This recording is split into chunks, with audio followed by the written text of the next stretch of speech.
redefining co-working. Exceptional offices for every business. eSpaces expands with 2 premier locations. Cool Springs at Corporate Center and Brentwood at City Park. Explore the private offices, team suites, and fully equipped meeting rooms. Limited spaces are available. Schedule your private tour now at eSpaces.com and be sure to check out all 15 locations at eSpaces.com. That's eSpaces.com. eSpaces.com.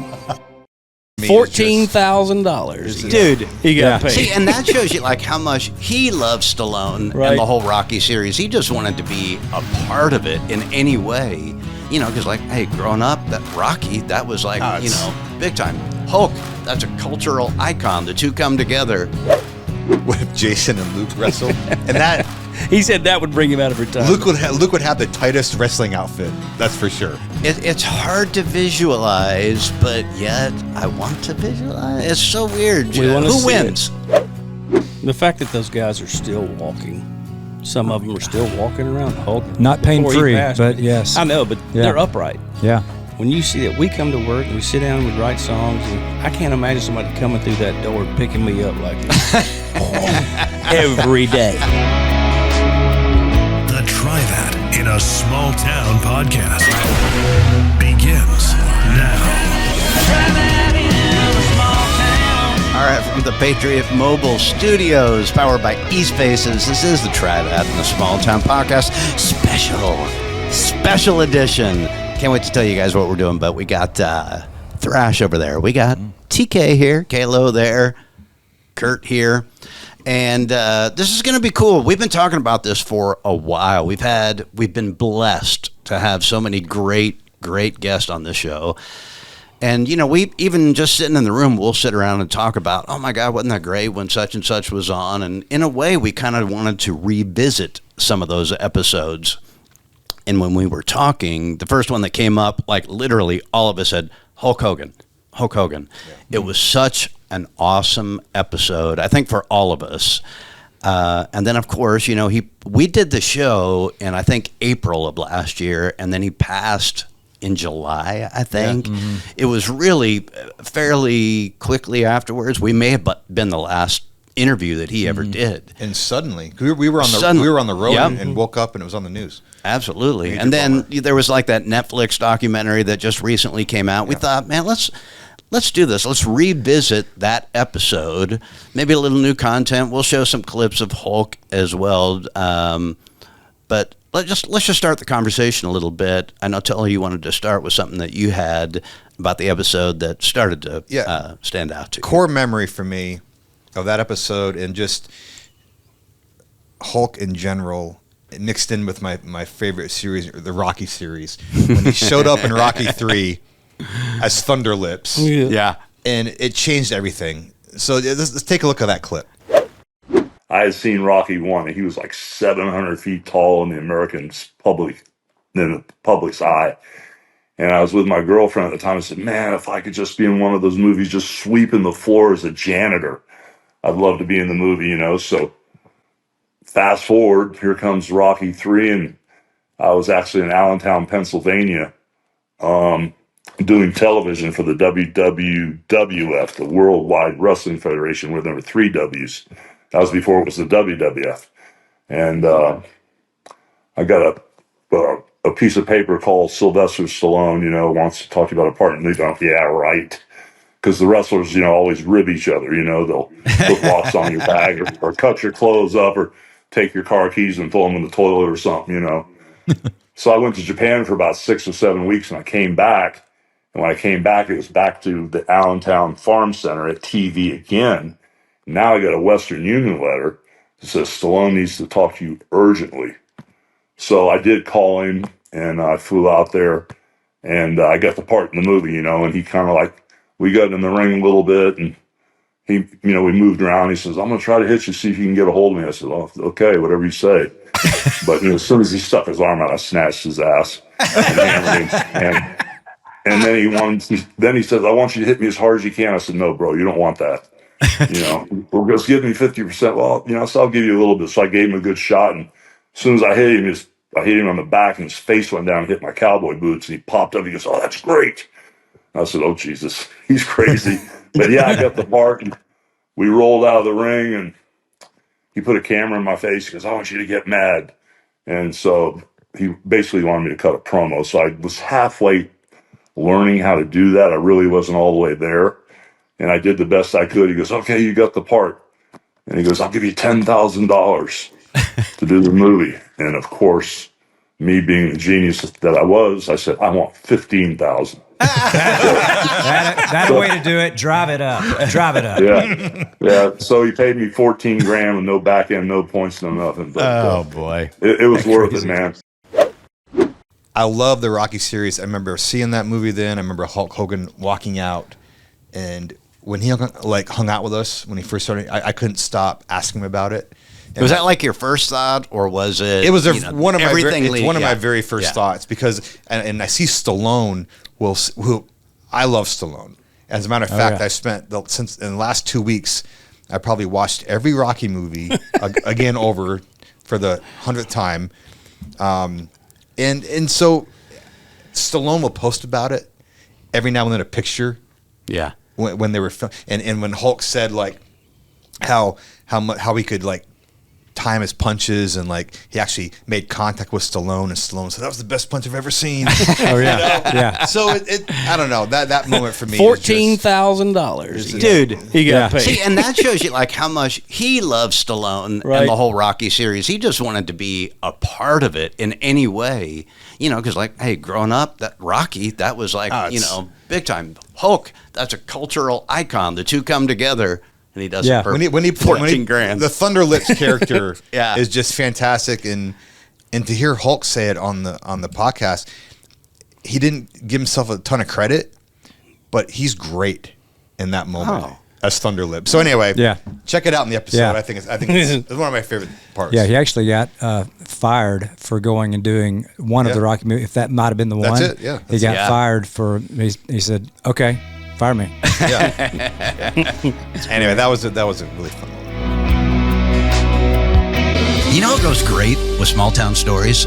Original Glory, America's beer right here. I've been drinking this every songwriting session today. Man, that clean, crisp taste reminds me of summer nights on the back porch after a fresh mowed lawn. And they're just not making great beer. They're investing in America's small towns. Well, it's just like us. They believe in bringing communities together. Not only do they invest in communities, but a portion of each sale goes to the veterans and the first responders and all the heroes that protect us. For a limited time, you can become a member of the OG fam and invest in this beer at wefunder.com/original brands. Join our Original Glory family and help ignite that Original Glory spirit. The stakes right now could not be higher. We finally have a president and an administration fighting hard for America first. If conservatives lose focus now, the same people who created this mess are ready and waiting to resume their destructive, progressive agendas. Protecting this momentum takes more than votes. It takes everyday Americans like you staying in the fight for our rights and freedoms. That's why more and more people are switching to Patriot Mobile, America's only Christian conservative wireless provider. Patriot Mobile offers premium priority nationwide service on all 3 major U.S. networks, unlimited data plans, mobile hotspots, international roaming, and 100% U.S.-based customer support. Patriot Mobile puts your money towards causes like defending faith, family, and freedom. Contributing millions each year to organizations on the front lines fighting for our God-given rights. They're putting their business behind the fight every single day. Go to patriotmobile.com/smalltown or call 972-PATRIOT. Use promo code SMALLTOWN for a free month of service. I will say one of the things that stuck out to me as we were revisiting this, when he was talking about wrestling the Iron Sheik, Iran. Yes. So, and it stuck out because of the conflict that we're currently in. And this is how many years ago this was. Yeah. And I started thinking about all the common ground of that. So if you got that piece, Jim, we could roll that a little bit. We get to Madison Square Garden, and it was like the perfect storm. It was the Iron Sheik, and at the time there were 444 American hostages being held by Iran. And I was coming in as like this American hero. So when I hit that Eye of the Tiger music, bro, the garden exploded. And it just changed the business forever, because when I went back to, wrestle the Iron Sheik, they didn't play music. They didn't sell merchandise, which I had been doing in Minnesota. And it just, the whole game changed, And it was just a magical night, winning that belt and stuff. It was just amazing. So yeah, I just thought about how wild it was, and the timing of it. Because I don't know how many years ago that was. Do you know how many years ago that was? Early 80s. Early 80s, right? And so he's How would that supposed go to today? he's supposed to wrestle the Iron Sheik of Iran, and I think he was actually the bodyguard. I think at the time. Yeah, he was. Right. Yeah. And so and then also at that time, ironically, I think that Iran had 440 American hostages there, captive. And there Hulk Hogan was going to wrestle this guy, from that country. And I think they're playing Eye of the Tiger. Yeah. And people were going crazy. Well, they didn't want to, if you remember what he said was, they said no to music. Like, McMahon Sr. said no, and he paid the guy $500. Yeah, he paid him off. Yeah. To come in and play Eye of the Tiger. But Iron Sheik was such a vicious character. He had the camel clutch was his move. Which was, Jim, if you can find a picture of the camel clutch. The camel clutch was something. It sounds awful. It does. The camel clutch I don't want it. Hey, listen, in elementary school, we were doing the camel clutch on each other. Like, it was a move. But I love that, Iron Sheik was like, Hogan found out later that he was going to, try to break his leg or been asked to break his leg. It was crazy. Yeah. Anyway. And just thinking about that whole thing, it's like I didn't even think about it in today's terms, but that is crazy.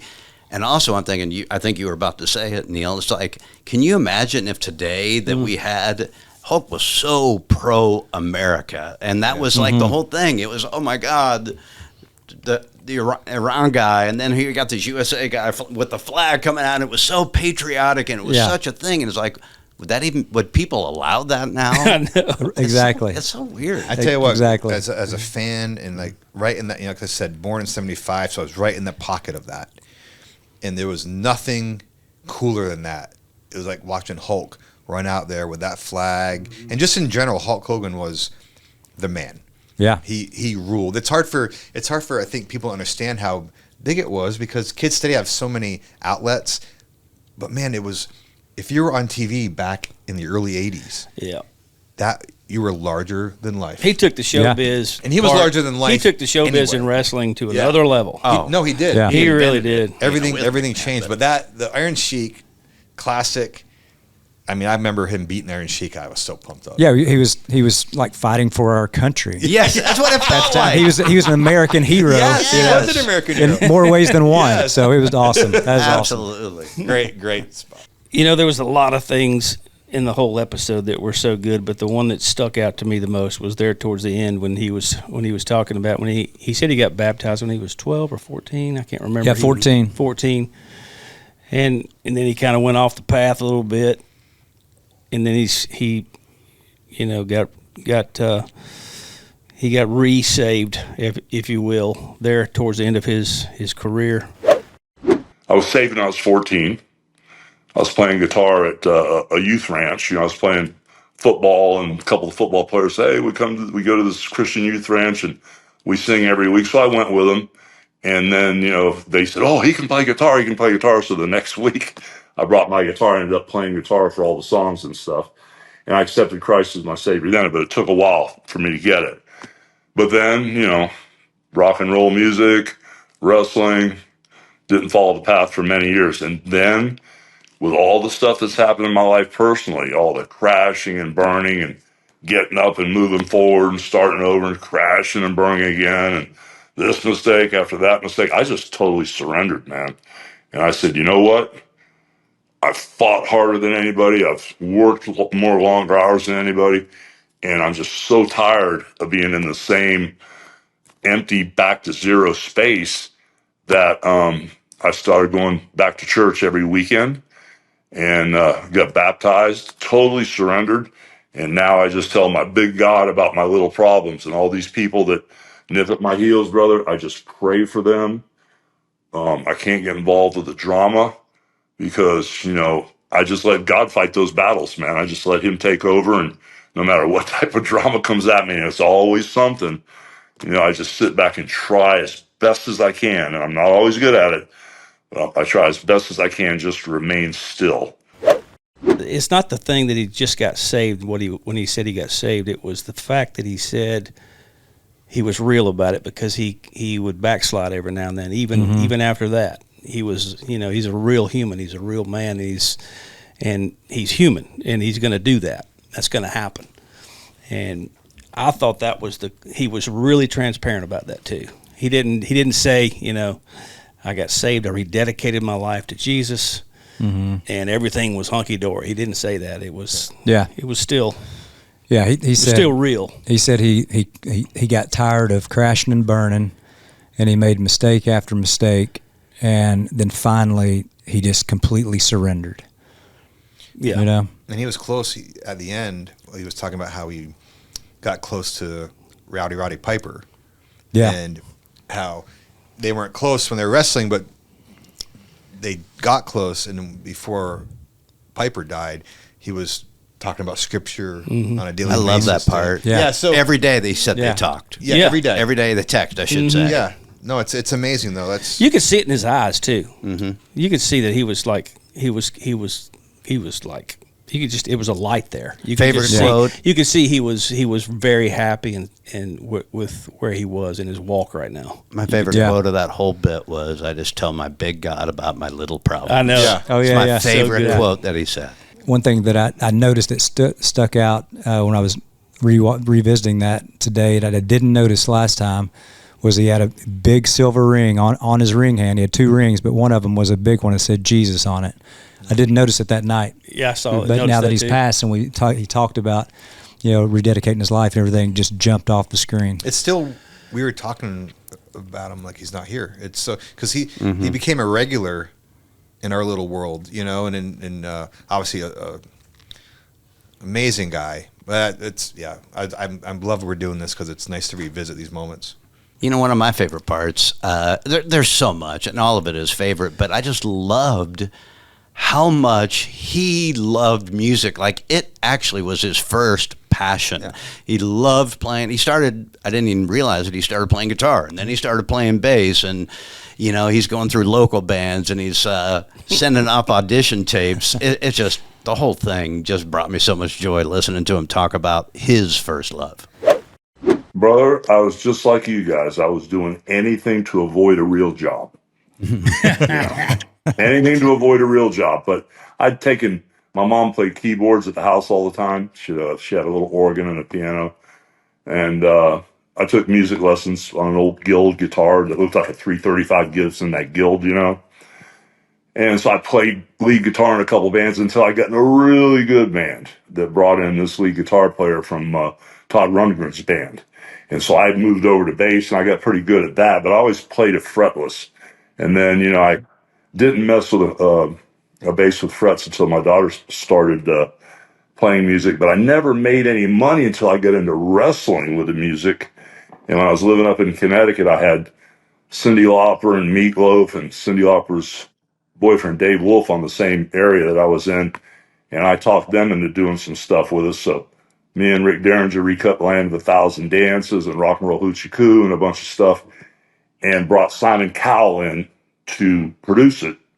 And he produced the first album that went platinum. And then we brought him in for the Pile Driver album, the second album that went double platinum.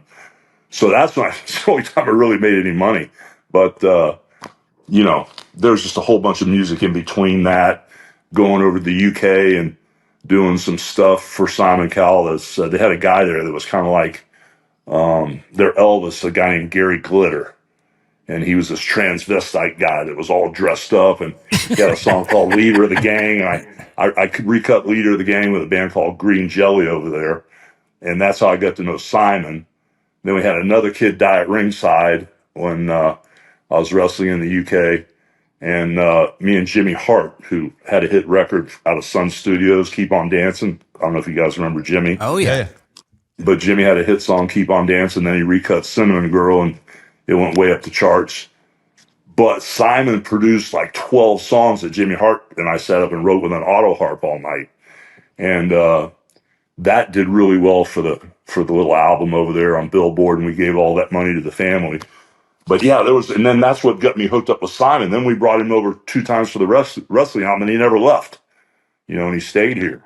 So there was a whole history of music, but it was real spotty. I never broke through with it, Oh my gosh, that is incredible. Like, I love that. He sends his audition tape, of course, the Rolling Stones first, and then Metallica, and he doesn't hear back. That blows my mind. How do you not get back to Hulk? I wish, and that night, what was best about that, he mentioned that to me before when he was hanging out with us. Yeah. And we're back there in the dressing room, and he goes, I sent a tape to Metallica. I'm like, huh? And immediately my brain went to, did you send an audition tape of you playing your fretless jazz? Like I didn't say that, of course, but I'm wondering, what is that audition tape? What is on there? Some funk? Well, I was going to ask that too. Like, is he playing, Enter Sandman along with it? Like, what did he play? I don't think it. I wish he was here so I could ask him. Yeah, because I always wanted to, but I didn't want to like offend him because I just got to know what's on that tape. Yeah, But man, his love for music too. That just like he said at one point during the episode, if he could have got any gig like that, he would have left wrestling like that. That's how much music meant to him, and was his true first love. You could tell when we were talking to him too, because when he wanted to talk about music, I bet he would have talked the whole episode about music. Oh yeah. When he would come out, like we'd sit there, and I got a great picture, and I got to get this picture, Jim. It's me and him. He's got my bass, and we're just talking about bass, and he's talking about playing, and he loved music, loved it. So it's just awesome to hear that he sent that audition tape. Oh, so amazing! Because I'm just curious. Is he playing the black record? Yeah, I gotta know on the fretless jazz. I gotta know. I gotta know too. Yeah. Anyway, I love it.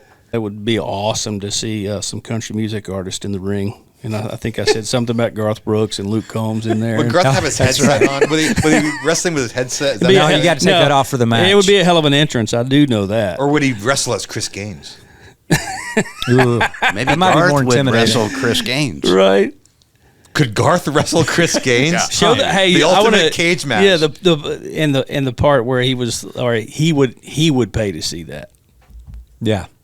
I loved it when he said that. He's like, nah, that would get me out. That would bring me out of retirement. I think is what he said, something like that. And didn't you say Luke Combs too, which I don't want to see? Oh yeah, yeah. No, I wanted to see Luke Combs and Garth in the ring together, going at it. Huh. And then I think you said, I can't remember who it was, but someone said, what if Jason and Luke wrestled? And that he said that would bring him out of retirement.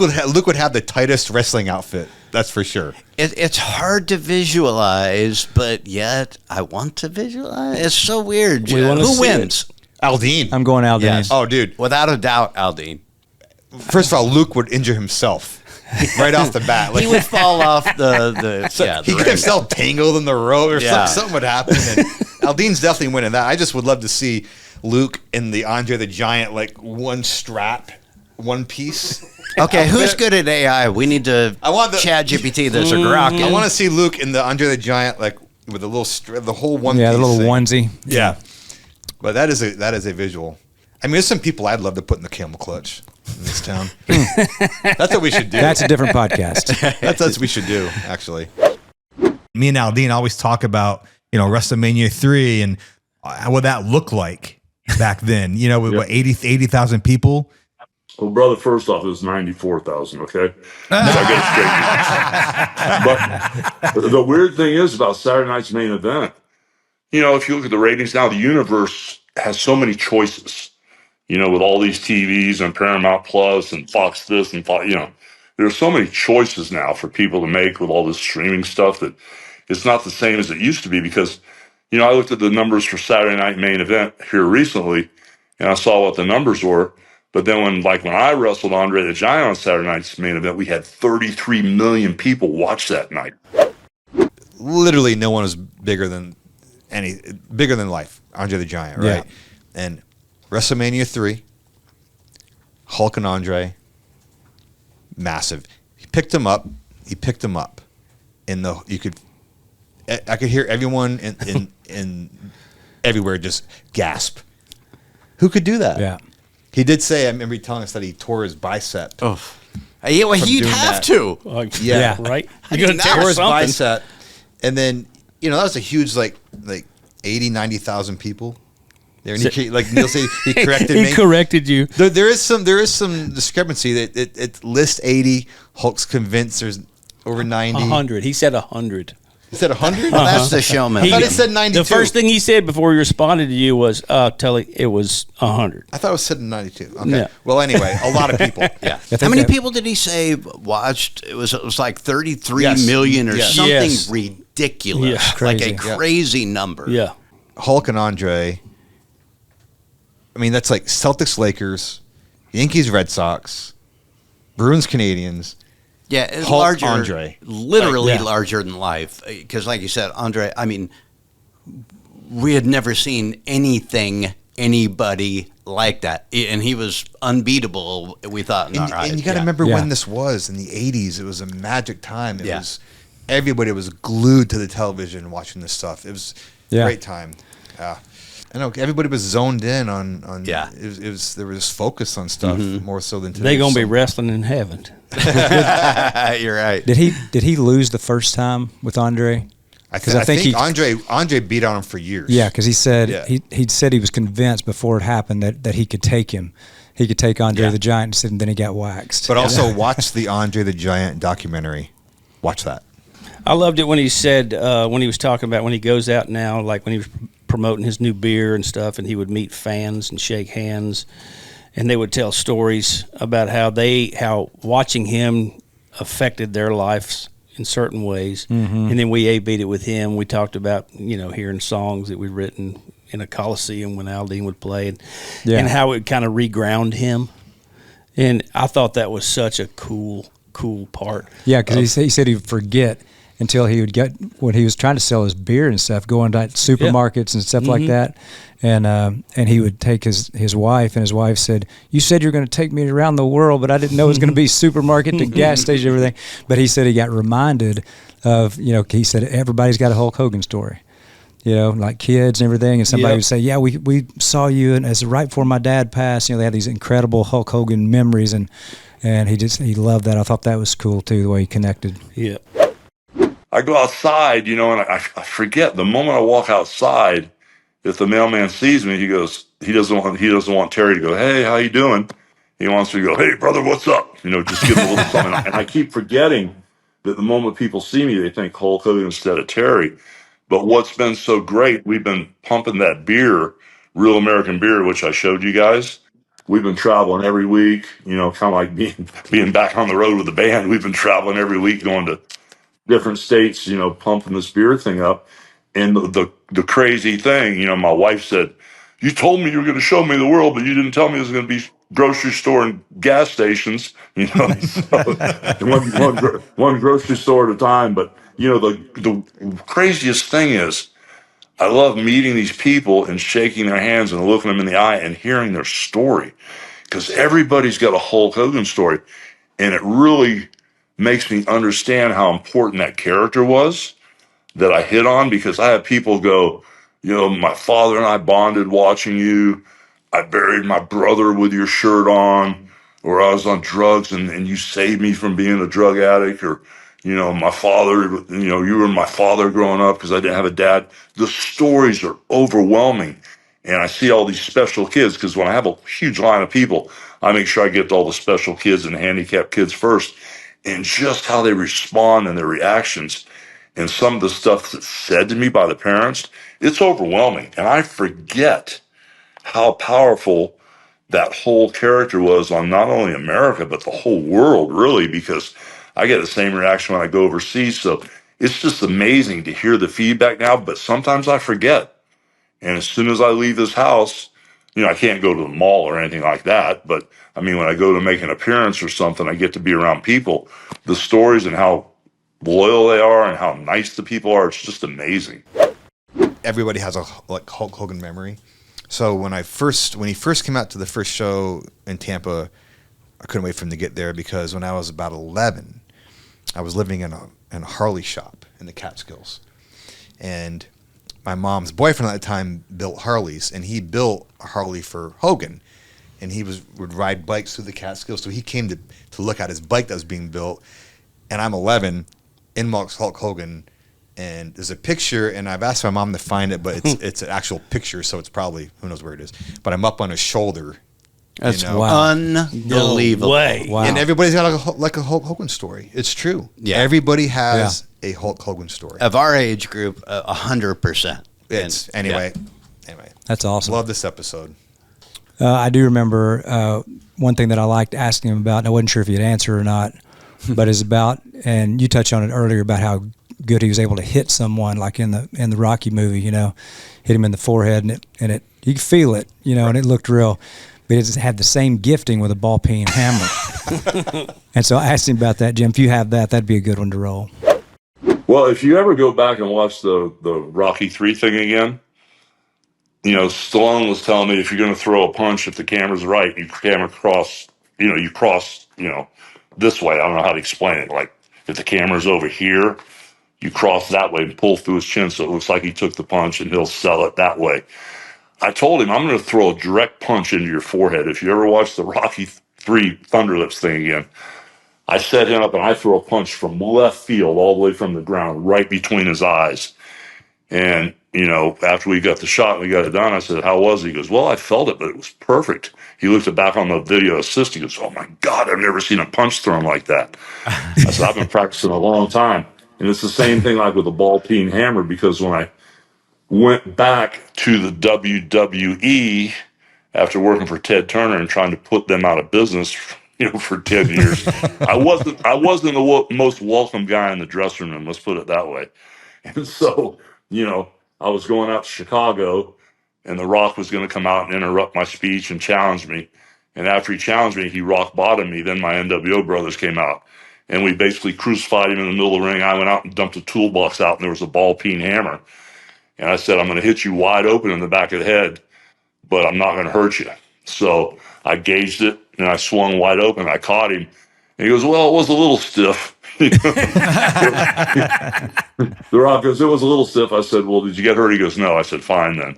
But then we put him in an ambulance and chained the ambulance up, and I got in the semi and ran the ambulance over a couple times.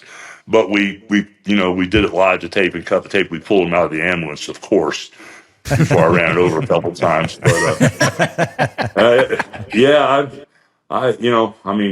when I was doing it every night, I got real good with timing and distance, and it's just an art form. You learn.